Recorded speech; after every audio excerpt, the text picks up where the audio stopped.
Hoje em dia, quando a gente pensa em Batman, a gente tem muitas referências, né? A gente tem o Batman do Nolan, a gente tem o Batman lá do Zack Snyder, do Ben Affleck. E, bom, o que a gente não pensa é que lá em 89, quando o Batman do Tim Burton lançou, na verdade um pouco antes, né, no desenvolvimento, não existiam grandes referências para o Batman fora das HQs, sabe? Existia o núcleo das HQs e mais ainda o que estava forte era o Batman do Adam West. Então, trazer um Batman para o cinema foi algo muito difícil, porque todo mundo que queria o Batman, e não era tanta gente assim que queria o Batman, mas todo mundo que queria o Batman queria algo semelhante a do Adam West, sabe? Algo da comédia, porque talvez o Batman fosse melhor aceito assim. Naquela época, o filme do Superman do Christopher Reeve já tinha sido lançado e havia sido provado que sim, dava para trazer algo em relação a super-heróis, a HQ, sem ser necessariamente comédia, mas ainda não estava consolidado, sabe? E aí, o Batman do Tim Burton viria para fazer isso lá em 89. Houve uma grande luta para se trazer o Batman, sabe? Quando chegou a Warner disse: beleza, a gente vai trazer esse Batman, vai trazer essa visão, mas vocês aí deixam o controle total aqui com a gente. E aí a Warner escolheu Tim Burton e escolheu o Michael Keaton. Isso foi totalmente contra, sabe? Ninguém estava querendo isso, sabe? Eles gostaram da ideia de trazer o Jack Nicholson como o Coringa, mas Keaton e Burton, não. Isso foi provado que foi uma coisa bem certeira, né? Esse trio lá do Burton na direção, o Keaton como Batman e o Nixon como Coringa foi muito certeiro, sabe? Houveram muitos problemas em relação a se firmar, mas também houve um pequeno probleminha.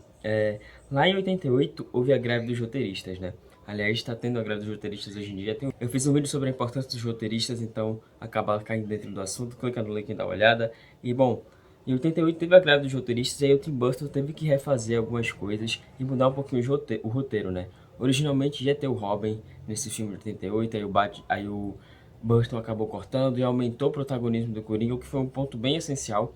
Tanto no filme de 89 como em Batman Returns, que eu já vou falar daqui a pouco, os protagonistas são os vilões, sabe? É claro que o Keaton tem importância, principalmente aqui, ele tem um grande foco, mas o foco total nesse filme é do Jack Nicholson, e isso é muito importante, isso é uma coisa certeira. A greve dos roteiristas acabou ajudando nisso, nessa mudança de roteiro. E por falar em Tim Burton, sabe, é muito legal porque a gente tinha que ter de fato essa divisão em relação ao Adam West e a esse filme, e eu já digo que nos 6 minutos iniciais a gente já tem completamente, a gente tem o Batman mais sisudo, mais sombrio, e tem toda a característica do Tim Burton, sabe? O Tim Burton consegue lá, nessa minutagem, sei lá, quase 2 horas, é isso? Um pouco mais de 2 horas, ele consegue unir o Batman das HQs com um Batman com seu estilo, sabe? Com a Gotham com seu estilo, um lance mais sombrio, uma coisa que casa muito bem. É um filme que a gente olha e vê que é de fato do Tim Burton, e Gotham e o Batman se acabaram se construindo muito bem. É um filme que eu dou um 4 de 5. Eu gosto muito da fotografia, da trilha sonora, como eu disse, o ambiente é muito legal, foi criada uma cidade de Gotham muito bonita. Os diálogos são um pouco capengas, principalmente entre o Batman e o Coringa, mas eles acabam servindo dentro do roteiro, então é algo que não fica feio, vai. É um filme que é importante e é um grande marco, e graças a Deus que o Tim Burton foi a escolha que a Warner acertou em relação a isso.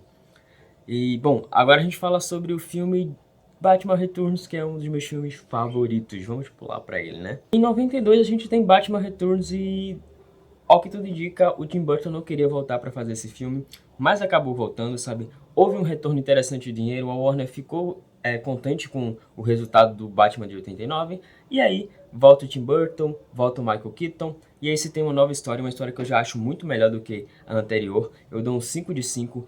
Batman Returns é o filme que eu tenho, sabe, a memória mais antiga de todos, então eu considero que é o primeiro filme que eu vi na minha vida, e eu acho que, tipo, eu acho não, pra mim naquela época era um filme de terror, sabe? Só de ver o Pinguim eu já fiquei com muito medo e... Já vamos falar do Pinguim, vai.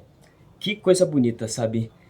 Os vilões são muito bem construídos, tanto a Mulher Gato como o Pinguim, e é bem interessante porque não fica uma coisa grotesca, não é grotesco você ver o Pinguim e, sabe, toda aquela estética que ainda é uma estética assim Tim Burton, continua. Eu acho que em relação ao cenário e a construção de ambiente é um pouco inferior ao Batman de 89, mas ainda assim casa muito bem e é uma coisa que dá pra se ver e é bonito. Como eu disse, o protagonismo dos vilões é maior. Aqui o Michael Keaton tem menos protagonismo do que ele tinha no primeiro, mas isso não significa que os vilões têm tanto protagonismo assim, porque a gente tem a Mulher Gato e a gente tem o Pinguim, e aí divide um pouco mais o protagonismo.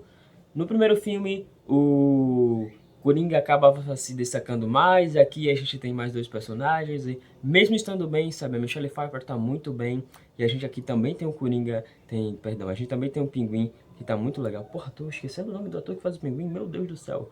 Qual é o nome dele? Qual é o nome dele? Schwarzenegger? O amigo do Schwarzenegger, qual é o nome dele? Putz, eu não vou lembrar o nome dele. Enfim, caramba, tô muito triste porque eu não tô lembrando o nome dele. Caramba. Enfim, a gente tem um protagonismo dividido em três aqui. E talvez isso tenha enchido um pouquinho, sabe? O roteiro, tenha inflado um pouco o roteiro. Mas eu ainda considero o roteiro melhor, sabe? E eu gosto das camadas que vão surgindo em relação ao Pinguim, à Mulher Gato.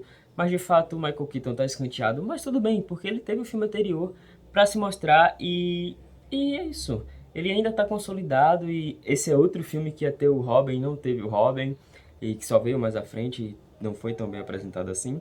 Mas, como eu disse, é um dos meus filmes favoritos, eu dou um 5 de 5 para ele. E eu gosto das escolhas narrativas que o Tim Burton faz, é o Burton continuando sendo Burton.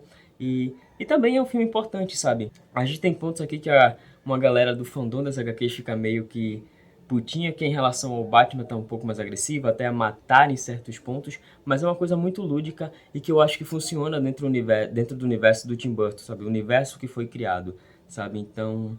E a gente viu mais à frente um Batman muito mais violento, então esse do Tim Burton não chega nem a ser tão violento assim, sabe?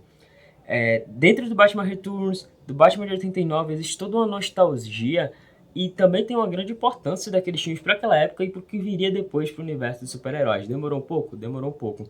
Mas foi tudo bem construído e bem amarradinho, e por isso que eu acho que trazer o Batman do Tim Burton, o Batman do Michael Keaton, né? Porque ele não é só o Batman que é feito pelo Michael Keaton, ele é conhecido também como o Batman do Tim Burton. É tão importante para esse filme do The Flash, sabe? Eu tô aqui falando nisso, pensando no que vai ser The Flash e, caramba, é um marco tão importante, não só do Batman, como desses filmes em si, desses dois filmes, que, tipo, ele consegue marcar uma grande geração de pessoas, sabe? Do final dos anos 80, do começo dos anos 90, um grande marco de pessoas são marcadas, são pegos aqui. E, caramba, não é só um filme nostálgico com personagens nostálgicos, sabe? Os filmes têm uma importância, tem uma boa trilha sonora, tem uma boa fotografia, tem roteiros redondinhos e que trazem o que o fã das HQs queriam naquela época. E, caramba, estou muito entusiasmado pro que vem pro futuro em relação ao Batman do Michael Keaton, do Tim Burton.